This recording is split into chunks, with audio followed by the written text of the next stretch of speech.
The following program is sponsored by Robert Henderson.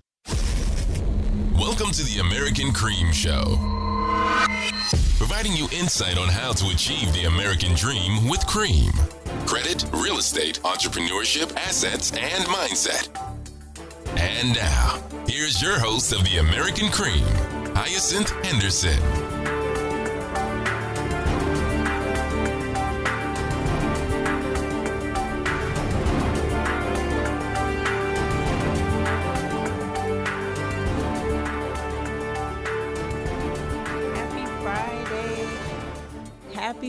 Happy Friday, everyone. Doesn't that theme music sound like we're getting ready to get down to business? That, to me, it does. That's why we selected that when I was listening to several tracks of music. That one says, this is business. It means business. So here we are. Thank you so much for joining me today. I am your host, Hyacinth Henderson. You are now tuned in to the American Cream radio show, broadcasting live from the beautiful studios of Miami, Florida.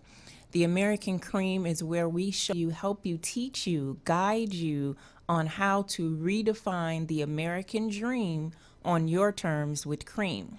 And cream stands for credit, real estate, entrepreneurship, assets, and most important is mindset. With the positive mindset and the right mindset, you can achieve all of your dreams and desires. I'm your host, Hyacinth Henderson, and today we are going to be talking about real estate. For those of you who are joining me again, thank you so much for your loyalty and dedication. I appreciate you for taking this ride home with me today. This evening. And for those of you who are new to the show, a little bit about myself. I am a licensed stockbroker, an investment advisor, also an annuity and insurance broker. I am the managing director at the Henderson Financial Group, and the Henderson Financial Group is a full-service financial planning and investment advisory firm started some 30 years ago by my father, founder, CEO, Mr. Robert Henderson Jr. He is still with the firm. I see him 5 days a week, sometimes more when we're on vacation together. And I've been with the firm for 17 years. So just wanted to give you a little bit of background so you can know who you're listening to. And if you want to find out more information about me, feel free to visit my website. That's at hyacinthhenderson.com. That's www.hyacinth henderson.com, and the firm's website is thehendersonfinancialgroup.com. Okay, so tonight we are going to get into real estate, and real estate is one of my all-time favorite subjects and topics to speak about. If you listen to me, if you ever heard me before, you will hear me talk about real estate and encourage you to think about real estate, because I firmly believe and know that real estate is one of the best ways, I will go out on a limb and say that one of the best ways and the most profitable ways to build, sustain, and transfer wealth. And so as I was preparing for the show today, Spirit said, let's go with real estate. And I realized that although I have been in the industry, in the business for many years, for some of our listeners, real estate, when I say, let's invest in real estate, it's a foreign topic. So I wanted to take you down a road of getting you prepared so that you can prepare to invest in real estate. Maybe it's going to be your first or your 10th property. As we prepare, as we know, the economy is making some movements. The stock market had another bad day today. We've had several of those within the last few weeks, and everybody's kind of on edge, waiting to see what's going to happen. Of course, no one ever knows the exact moment, date, and time, but we can look at signs and indicators. And as we look at signs and indicators, and as we prepare for some things to shift, folks are using the R word, which is recession. As we prepare for things to shift, I want you to ask yourself, how are you prepared other than waiting on the edge of your seat on pins and needles? How have you prepared? And I believe that real estate is a great way for you to seize the opportunity, right? So when the economy makes some moves and some things happen, I want you to understand when things shift and real estate goes on sale, that's when it's going to be your time to buy. when the property values are going down and people are complaining they got to foreclose or whatever their personal issues are, that is an indicator for you to say, hey, they're having a sale at my local department store. Now I'm going to buy. And in order for you to buy, you need to be prepared. You need to have some money, right? So if you want to go catch the New Year's Day sale at Dillard's every year on the first when they mark stuff down, you got to be able to have some money. You can't spend all your money doing Christmas shopping because you know on January 1st, Dillard's department store just slashes the prices like crazy. Same thing here. If you know the economy is shifting, you can't be spending your money on foolishness because you know that something is going to happen and you're going to need to be in a space to make some moves. That's at least if you want to seize the opportunity, right? So I'm going to take you through that, some things that you need to do to prepare. And I want you to understand something. When I speak about real estate, I'm not talking about real estate in a traditional sense. And when I say a traditional sense, I am not telling you to be prepared to move out of your mama house or your friend's house or the apartment so that you can then go buy your dream house. That's not what I'm suggesting that you do. That's not what today's conversation is about. Today's conversation is about you using real estate as an investment vehicle. Okay? Number one, the tax breaks that are associated with just owning real estate alone, that's enough incentive for you to own real estate, not real estate that you live in. Because when you live in the real estate, it's not an investment vehicle because you then have to pay that mortgage. You then have to pay the property taxes. You then have to pay all the repairs and keep the insurance and things like that on. And I know that some people argue with me and they say that my primary residence is an asset. And I'm going to tell you that it's not. It's not an asset because it doesn't produce any income. And people say, well, Hyacinth, what about when I sell the property? You know, if I buy a property for $200,000 and I sell it for $300,000, then I've made $100,000 in property in my primary residence. And I stop you right there and I say, first of all, let's think about all the monthly mortgage payments that you've paid, because although you purchased the property for $200,000 and you may be selling it for $100,000, you must include, if you want to get down to the real number, the monthly mortgage payments that you made. You must include all the repairs that you made over the years. You must include the realtor's fee for selling the property. You must include all property taxes. And then you will be able to realize what your true profit is of selling your primary residence or home that you lived in. So that's why I like to say and remind people and just show yourself that mirror that your primary residence is not an asset. The real estate I'm talking about today is investment property. So first of all, when I say tax breaks, I want everybody under the sound of my voice to understand that tax laws are incentives. Tax laws are incentives so that you can do certain things and the government will reward you by giving you a tax break. And I know, we don't like the government. We don't like taxes. As a matter of fact, if you have not listened to the latest episode of the American Cream podcast, be sure to do that. The most recent episode was just released yesterday. I have a great interview with certified public accountant Lydia Desnoyers, and she breaks down taxes and tax laws and the tax code. So go ahead and check out the podcast. It's on all your favorite podcasting platforms, whether you have iPhone, Android, if you have Spotify. Download the podcast and listen to that episode. I also have an episode on there regarding qualified money and taxes. So back to real estate as an investment property and understanding that the government is going to pay you. The government, will give you incentives for owning real estate. They're going to give you incentives for owning real estate because you provide housing. People need somewhere to live. And if you help the government with that, then they say, okay, great. You have a property. We're going to give you some tax incentives. And you know what else they do? If you mortgage that property, if you go get a building and let's say you put a $5 million mortgage on that property, the government is going to give you even more incentives. You know why? Because they want you to borrow money. I want you to think about that. So we'll get into that a little bit deeper, when we come back from break as far as mortgages, because I want to really touch on people feeling like they must pay their properties off free and clear, as if that's something to brag and boast about. But I want you to think about this. The tax incentives and breaks that the government gives you for owning real estate, and then also for mortgaging real estate. And the reason why they give you breaks and incentives for owning and mortgaging real estate is because debt is big business. Let me say that again. Debt is big business. When you borrow money and then you have to pay back the money, that keeps money circulating. That's a business. And when you're doing that, the government says, oh, wait, you got debt over here. Okay, cool. You're keeping the money flowing. You're keeping it circulating.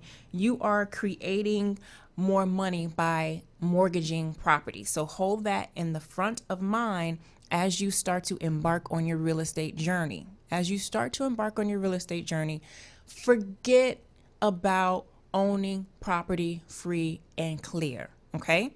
Because we want to get the tax incentives associated with mortgaging property. Also, now is a great time to say, I am not a tax advisor.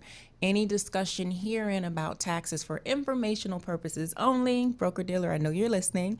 Feel free to consult your tax advisor before making tax decisions. I am simply putting the little bug in your ear, putting the bird in your ear so that you can know what is available to you. Also, today's conversation is not about flipping real estate. It's about buying and holding real estate. It's about holding real estate because we want to create income. We want to put as many pots on the stove as we can so that we can always eat. If the fire goes out under one pot on the stove, we want another pot to be lit.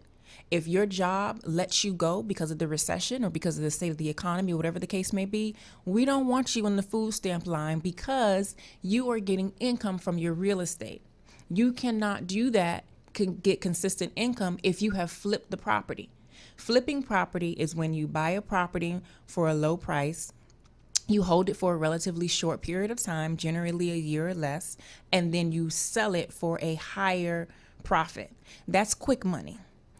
The thing with that is not only do you cut off your cash flow, you also create tax issues. You have tax liabilities that come along with flipping property because I just told you that the government wants housing. So you're getting rich quick and you're buying a property and selling it for higher. The government's saying, okay, wait a minute, we're going to tax you for that. And so your profit there really isn't what your profit looks like because you're going to have to pay your capital gains taxes. You're going to have to pay taxes on that money, right? So this conversation isn't about flipping. This conversation is about good old-fashioned buying and holding. This conversation today is about good old-fashioned buying real estate and creating an additional source of income. We are having this conversation because, number one, real estate is a great way to build a legacy. Real estate is about ownership. And anything worth everything in America, in the world, has to deal with ownership. If you don't own things, you really cannot call the shots. You don't make the rules. You are just a participant. You aren't a leader. So when we talk about preparing and gearing ourselves up, we got to be thinking about what can we own. And so when we talk about real estate, I want you to think about it from a sense of when these property values get ready to move and get ready to shake, I need to be figuring out how I can own real estate. Own real estate to hold it, not own real estate to flip it. This is the tortoise and the hare, right? We aren't trying to get rich quick. We are owning real estate to hold it, and then also owning real estate that you are going to rent out. So when I want to go back to the conversation about mortgages, because I understand that some people don't really understand that concept because we're programmed, right? And so we are living and thinking about debt as all debt being bad debt, and that's not the case. Bad debt, as far as I am concerned, is consumer debt. If you visit my social media today, you'll see that I was recently on the Rick and Sasha show, and there's a clip where I break down good debt and bad debt. We also talk about dating and debt, and if somebody has bad debt, if you should leave them and things like that. So check out my social media. On Facebook, it's Hyacinth Henderson. On Instagram, it's also Hyacinth Henderson. But I want you to think about this. Consumer debt is bad debt. And when you say, hi, see, what is consumer debt? plain and simple, consumer debt is the stuff that doesn't appreciate, right? So cars, number one choice of bad debt, that is consumer debt that does not appreciate. What does appreciate mean? Appreciate means increase in value. So consumption items that you consume, consumer and consumption, notice the similarities in those two words, that are not investments or are not for the purpose of doing business. So think about your debt, think about real estate debt as a way that we're having this conversation, and then have an enlightening moment and say, okay, let me get off of the horse of all debt being bad debt and understand that there's good debt and there's bad debt. And so now you should be thinking about what ways you need to eliminate your bad debt, that consumer debt, those credit card debt, that those cars, those student loans, all those things that don't appreciate and aren't giving you, aren't an investment. Those are consumer debt. Okay. So I want you to think about that. Now, as we prepare to go on this journey of real estate and you buying real estate, I have been doing this for the past 17 years. I realized that most people don't realize that there is a difference between what a realtor does. Let me go back. Let me not jump ahead. Most people don't realize what a realtor does. So a realtor is the person who is going to help you to find the real estate. A realtor, let me say this again, a realtor is the person who's going to help you find the property. If you already have a property, if your Auntie Susie, Sarah, or Jackie is selling her property and she wants to sell it to you, you don't necessarily need a realtor because you already have the property. But if you're listening to the sound of my voice and you're saying, wow, Hyacinth is piquing my interest, she's telling me that I need to get another pot on the stove, and real estate may be a great way to do that because the government is going to give me tax incentives for it. And there are tax laws that also allow me to depreciate the real estate property that I have so that in some cases I can end up paying very little to no taxes, right? Now you're getting into the big boy stuff. But now that I'm piquing your interest and you're thinking about real estate, when you go to buy real estate, you're going to need a realtor if you don't have the property. Understand this, the realtor is only responsible for helping you find the property. I want to say that again. The realtor is responsible for helping you find the property. I would like to say a realtor is like a personal shopper. Let's say you don't have time to shop, or, you just want to hire somebody to do your wardrobe for you. That's what a realtor is. They know all the stores.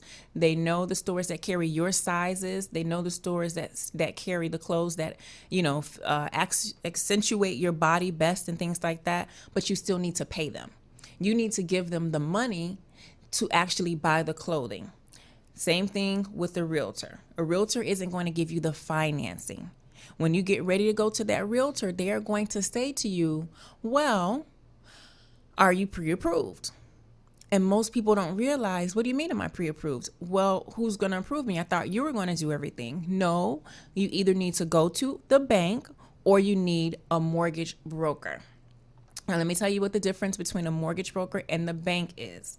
A mortgage broker is someone who's going to shop your credit score, your income. They're going to shop that around several places. A bank is only going to give you what they have. Right now you're listening to, I'm going to take a brief moment because we're getting ready to head into commercial break, so I don't want to go in too deep, but you are listening to the American Cream Radio Show. I'm your host, Hyacinth Henderson. We're live at 880 The Biz. If you have any questions, if you have any input, please feel free to call the studio 305-541-2350, and we will take a short break and we will be right back. Thank you so much.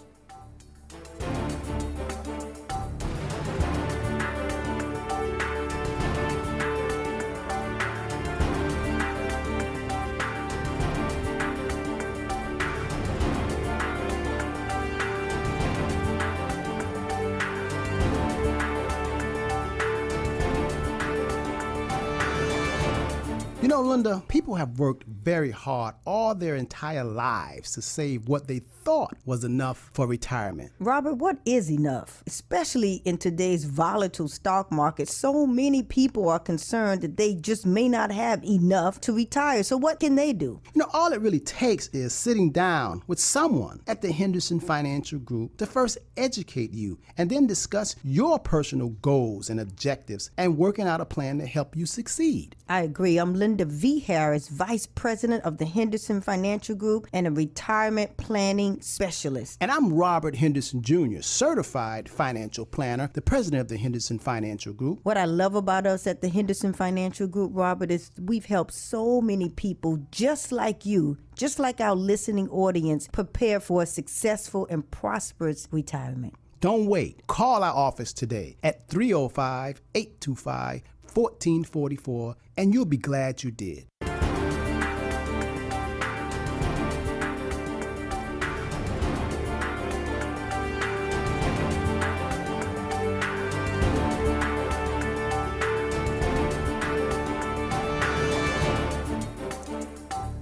Okay, if you are just joining me, you're listening to the American Cream radio show. I'm your host, Hyacinth Henderson. Cream is where we help you redefine the American dream on your terms with Cream. That's credit, real estate, entrepreneurship, assets, and mindset. And today we are talking about real estate. We are getting you prepared, getting your mindset ready for any shifts and changes that may be happening with the economy. We're getting you geared up and ready for ownership. We're getting you geared up and ready for war, right? We're getting you ready to add some additional pots on your stove. And right before commercial break, I started explaining what a realtor does and what a mortgage broker or a bank does. So again, if you're just joining, a realtor is a person who helps you find the house. Now, let's say you want to buy a property and your budget is $250,000. You need to be able to get financing or pay for that property. That most people aren't walking around with $250,000 in the bank. If they are, it would not be very smart. Let me say this again. If you do have $250,000 in the bank and you're looking to buy a piece of property, it wouldn't be smart to put all $250,000 into one piece of property. Why? Why not take that $250,000 and split it up 5 ways? $50,000 on 5 different properties, and then get you some financing so that you can leverage OPM, other people's money. Get the bank in bed with you. Right? So that if something happens and the values go, all your money isn't in the wall and doesn't tank, right? So think about that. If you are in a position to buy a property, $250,000, $500,000, whatever your big cash money amount is, if you can buy it cash, think about buying more, using that money to leverage, because real estate allows you to do that. Okay. So a realtor is a person that helps you find the house. You're going to need some financing. Most people think, okay, I need financing. Let me walk into the nearest bank and ask them for some financing. And in order for them to give you financing, they are going to need to pull your credit. That's another C. That's the C word in Cream, right? You see how that works? They're going to pull your credit. This is why credit is so important. Have no fear. Credit is can change very, very quickly. Your credit score, for those of you who are logged on to these credit monitoring agencies, you notice your score may be up 10 points today and down 5 points tomorrow. So if your credit is less than stellar, if your credit is not where you need it to be, I urge you, now is the time for you to pull your credit report, devise a plan, and correct your credit, because you can always fix what is broken.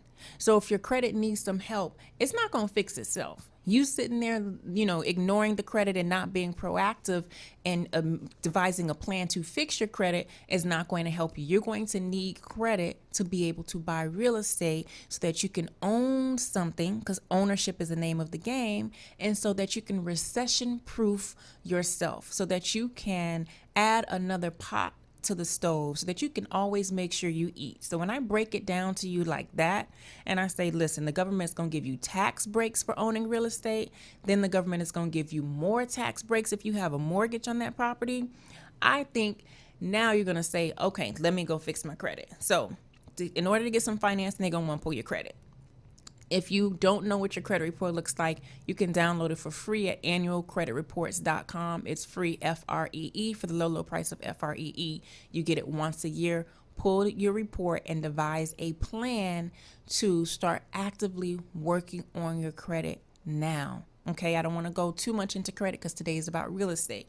But when you need financing, they're going to want to look at your credit score. When they look at your credit score, they're also going to look at your income.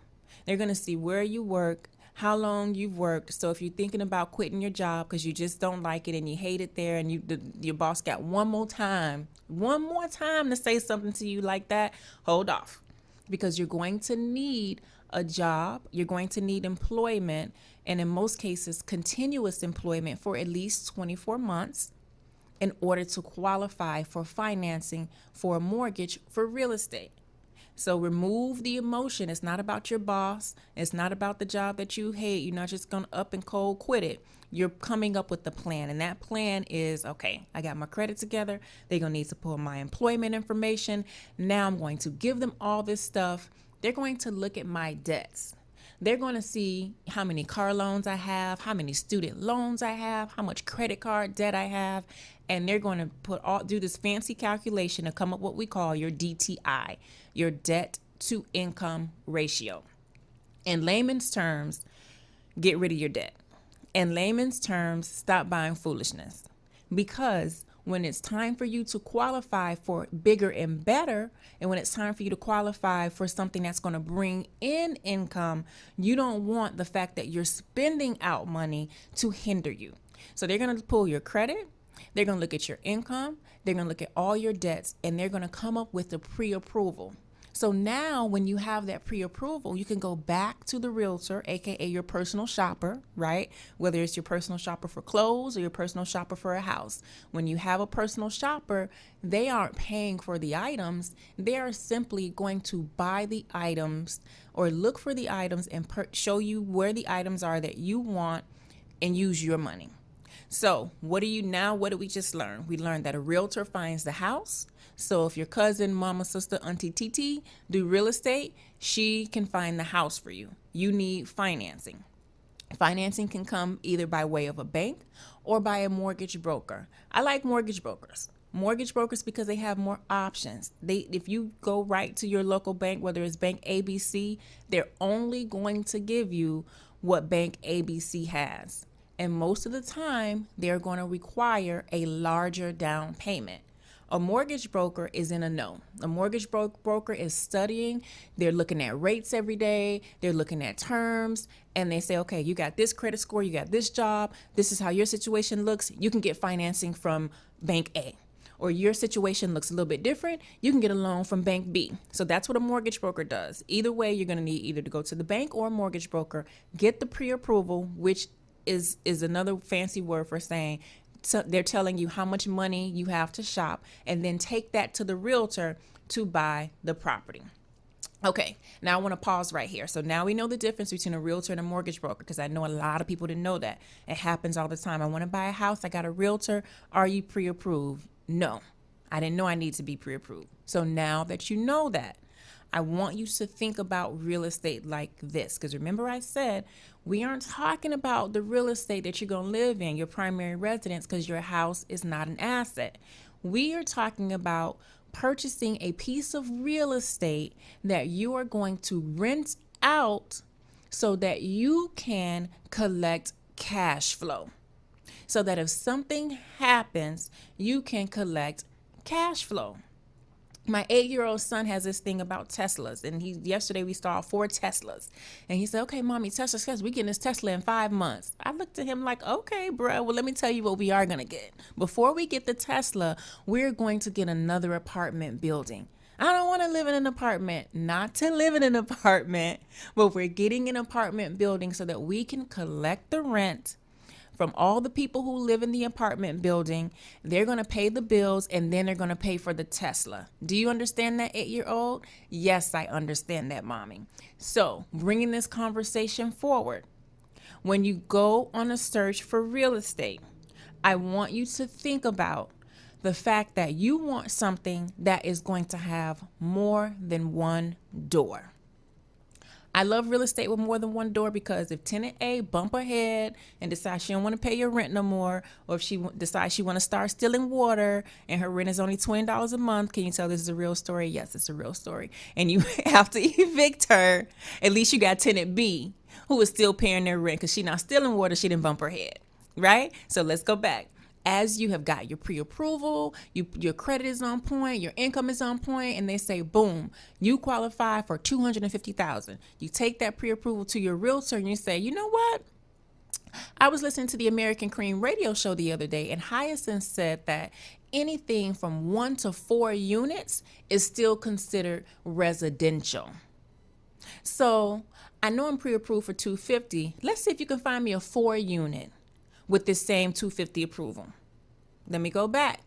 Anything from 1 to 4 units. That means a duplex, a triplex, or a fourplex. When I say duplex, I mean 2 doors, aka 2 tenants.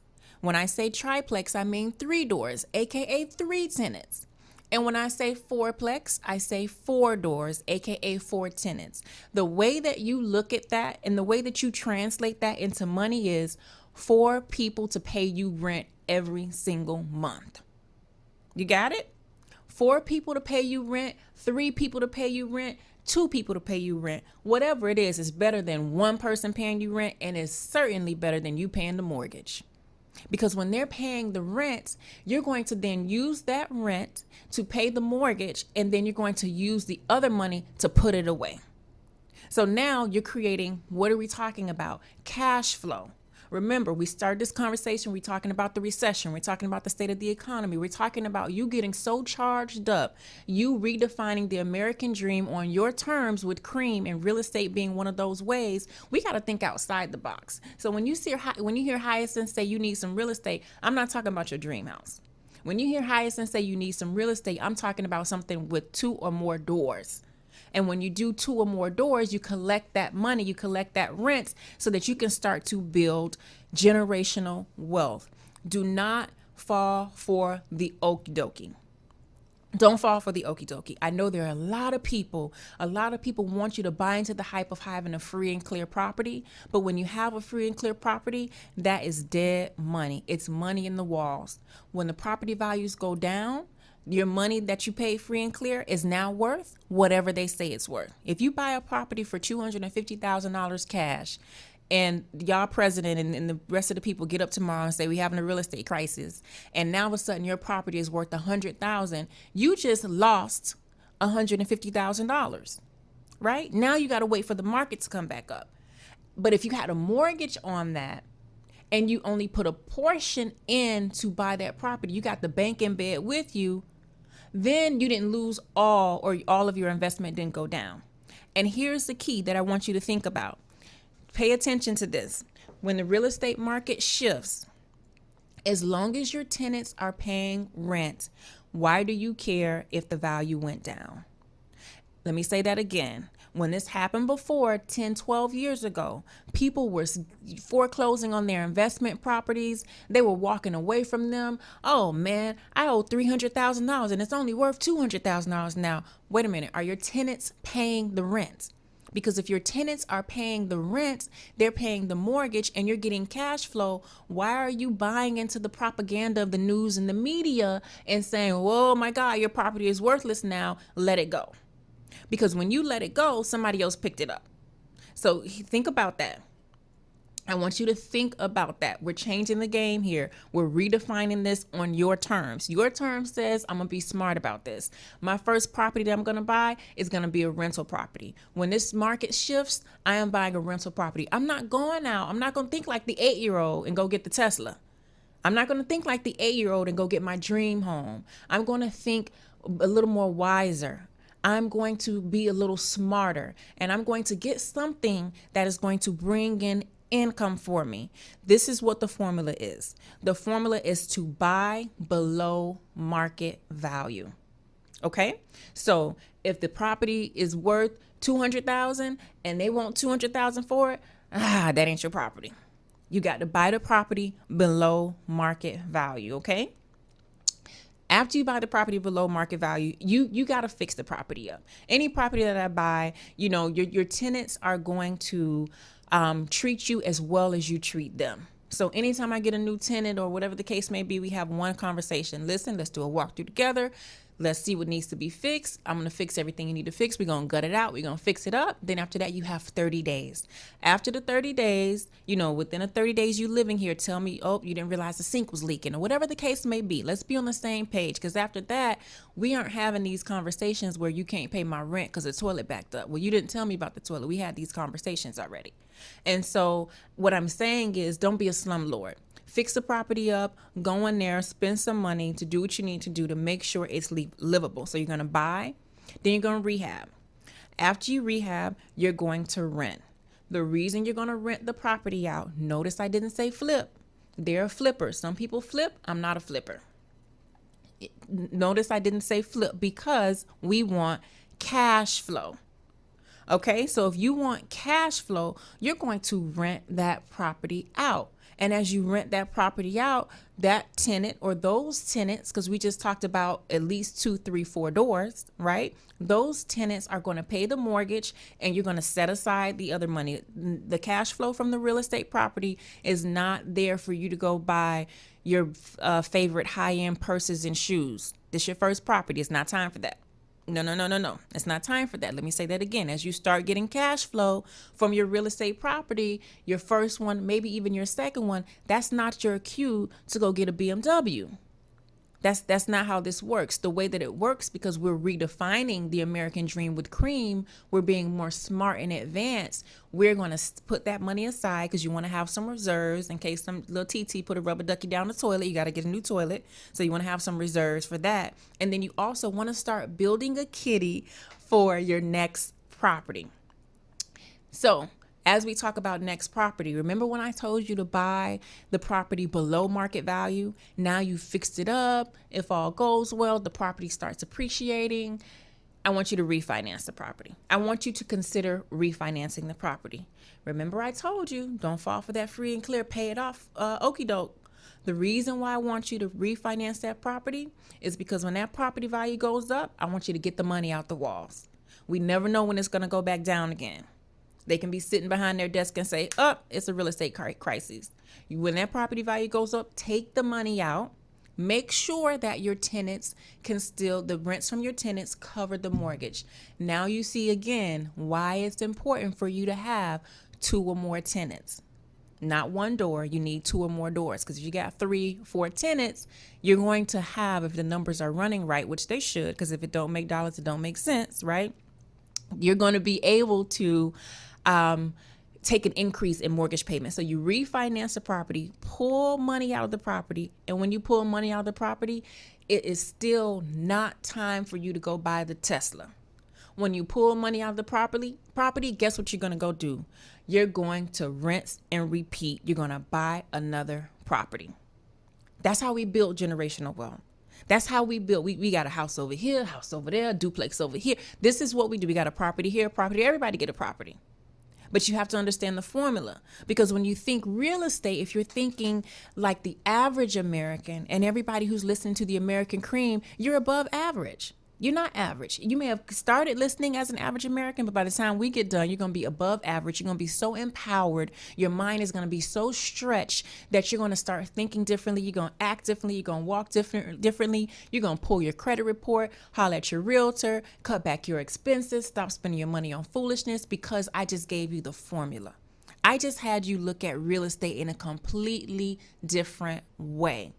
So when you think real estate, I want you to think about it as money. I want you to think about it as the government is going to give me incentives for owning real estate.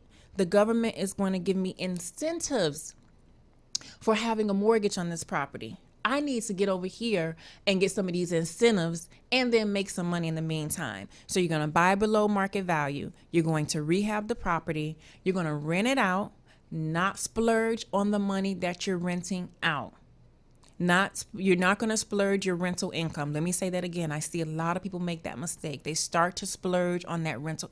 Don't do it. You got to have that money working for you 2, 3, 4 times before you can then reward yourself.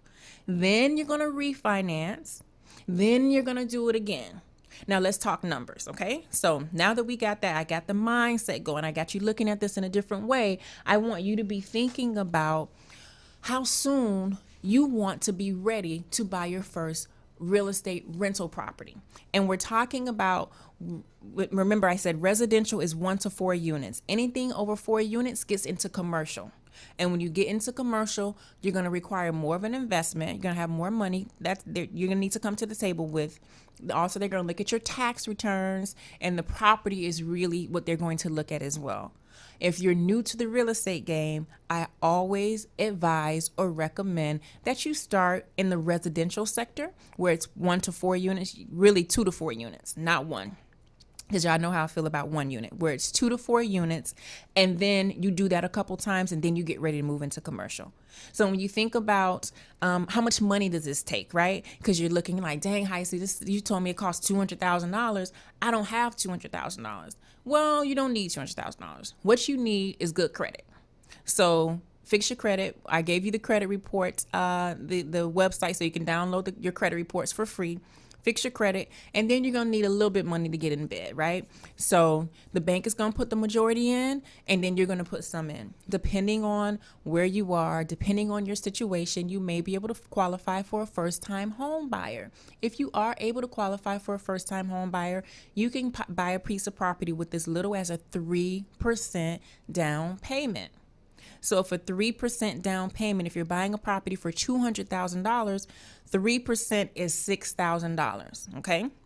So remember, I think a few moments ago I said cash and credit. We got to be focused on our cash and credit because we have a goal. We're focused on our cash and credit because we're going to need $6,000 as a down payment to purchase a $200,000 piece of property. Now, aside from the $200,000, the 3% down payment, you're also going to need closing costs. Closing costs average somewhere 6%. Yes, there are some instances where a seller may pay your closing costs. There are closing cost assistance programs. There are all these things out there available to you. I always recommend that you still have your money together. So knowing that you want to get into the real estate game, you need at least 9 to 10% of the purchase price. What does that mean? You need to stop buying shoes, stop buying purses, pack your lunch, stop charging things, cut back on the vacations. You need to do all these things to prepare so that you can upgrade your life. You can move into the big boy league and start buying investment property. Again, 9 to 10% of the purchase price. That's what you're going to need to get into the property. This doesn't include any rehabs that you may need to do or reserves that you need to have on hand. But we're going over these numbers not to intimidate you, not to scare you. We're going over these numbers so that you can be aware, because awareness is key.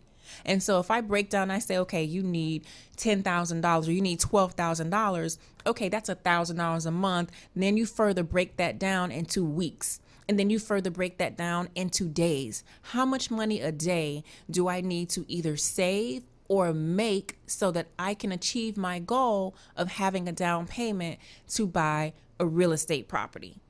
That's the way we need to think. That's where the mindset part comes in, because it's not rocket science, but you do have to have a mindset shift. And that mindset shift says, I want to play in the big league. That mindset shift says, I'm going to do things a different way. And when you're ready to do things a different way, then I guarantee you're going to get a different result. If you are just tuned in, you are listening to Hyacinth Henderson. This is the American Cream Radio Show, where we help you redefine the American dream with cream, and that's credit, real estate, entrepreneurship, assets, and mindset.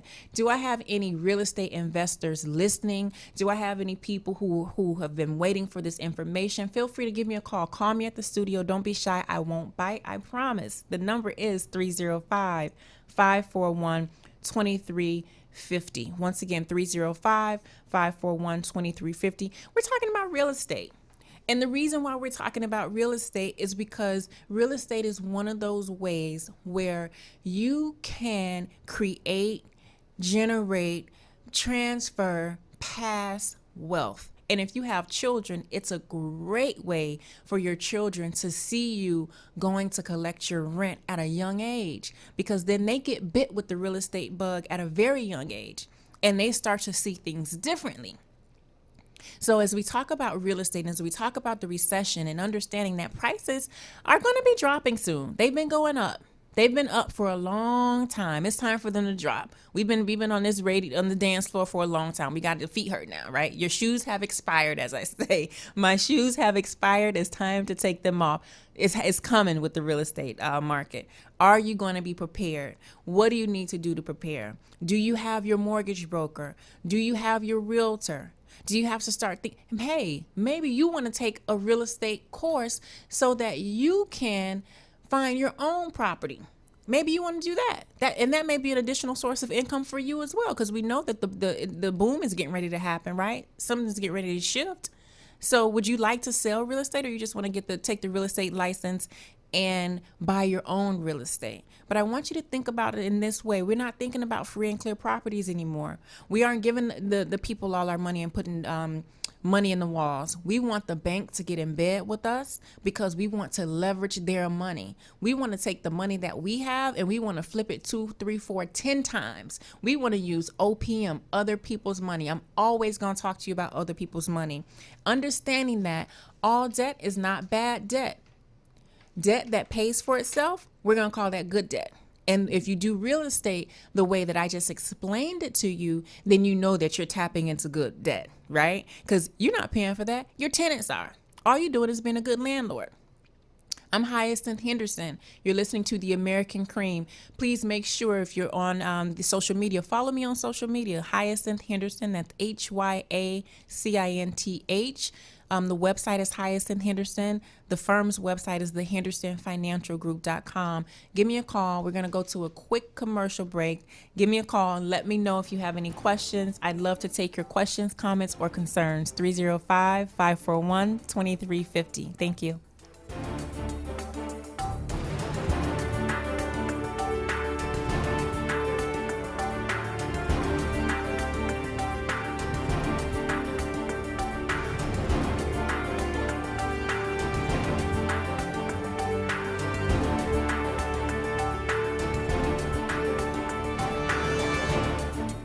Hey y'all, did you know that women reaching the age of 65 are expected to live 2.3 years longer than men? Wow, don't I know it? My friends and I talk about it quite often. And we're also less likely than men to have additional sources of income to help supplement our retirement income beyond our retirement years, Robert. On top of that, Linda, Social Security might not be enough to cover your retirement needs or those of a loved one after you're gone. That's why it's so important, and we keep saying it, just to give the Henderson Financial Group a call. You have to learn about ways to help supplement that Social Security income with additional monthly income. We can tell you how to do that. I'm Robert Henderson, Certified Financial Planner, President of the Henderson Financial Group. And I'm Linda V. Harris, Vice President of the Henderson Financial Group. Call us today at 305-825-1444 and let us help you get started right away.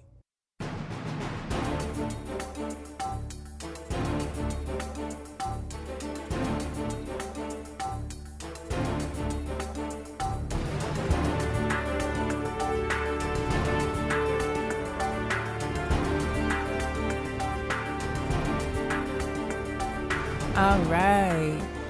Welcome back, everybody. You are listening to The American Cream Show. I am your host, Hyacinth Henderson, and on The American Cream, we help you, we show you, we guide you, lead you, and direct you on how to redefine the American dream on your terms with Cream. That's credit, real estate, entrepreneurship, assets and mindset. And tonight we're talking about real estate. I have a question that came in on the social media on Facebook Live, and the question is, when you say investment, are you referring to a building?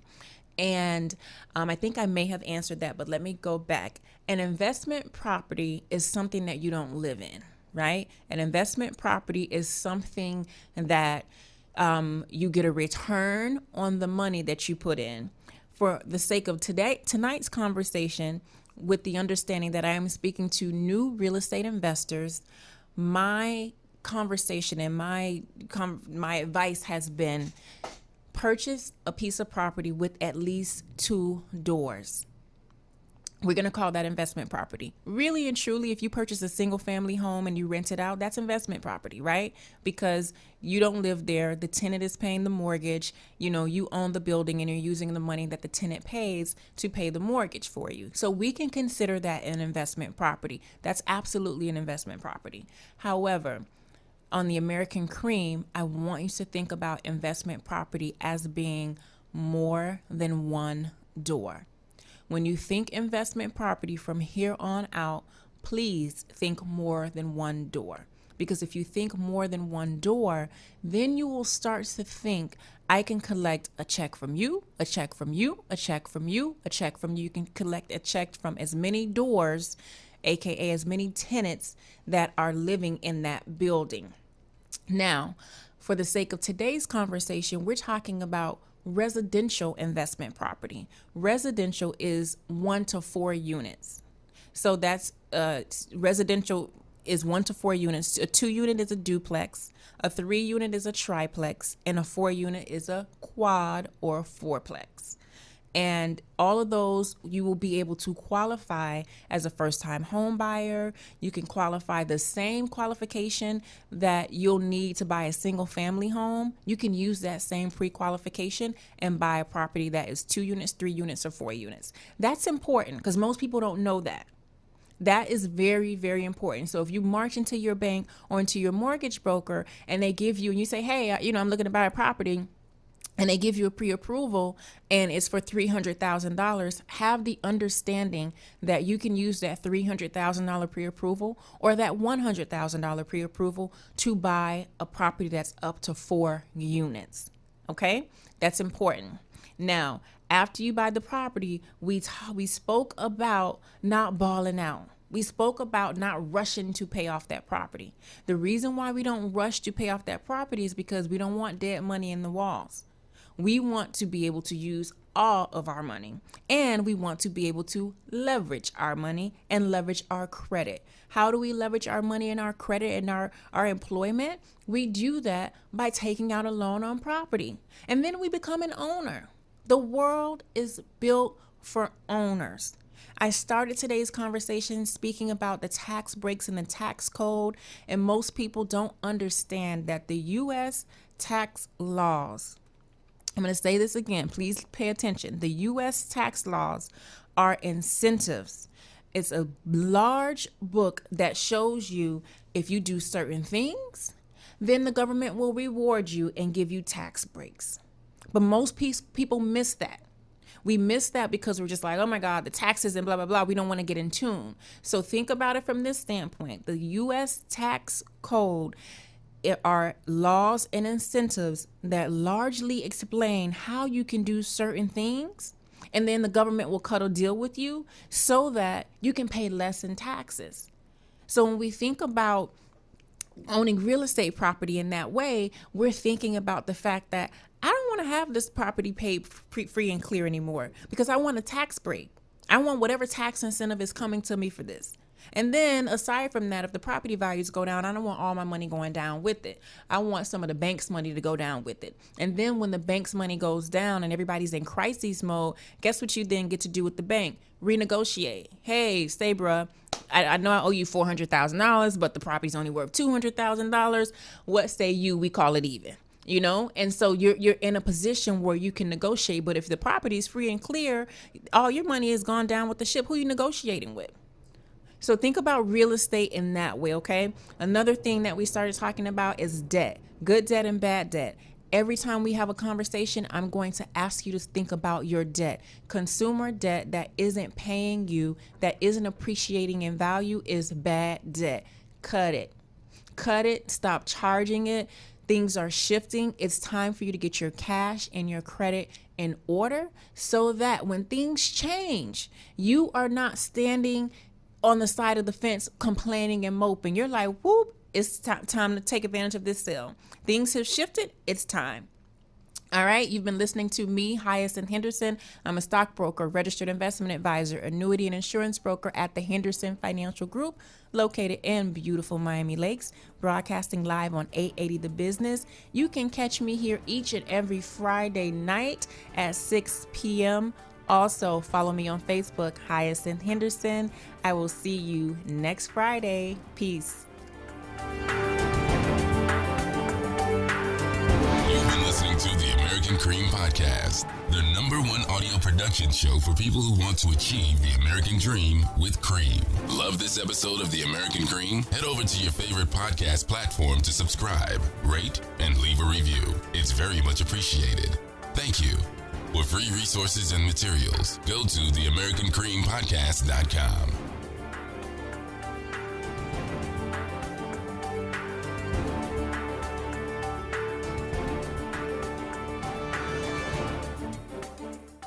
Hyacinth Henderson is a registered representative of IFS Securities located in Atlanta, Georgia. FINRA, MSRB, SIPC. Any discussion of taxes herein is for informational purposes. You should consult with an attorney or an accountant concerning tax advice.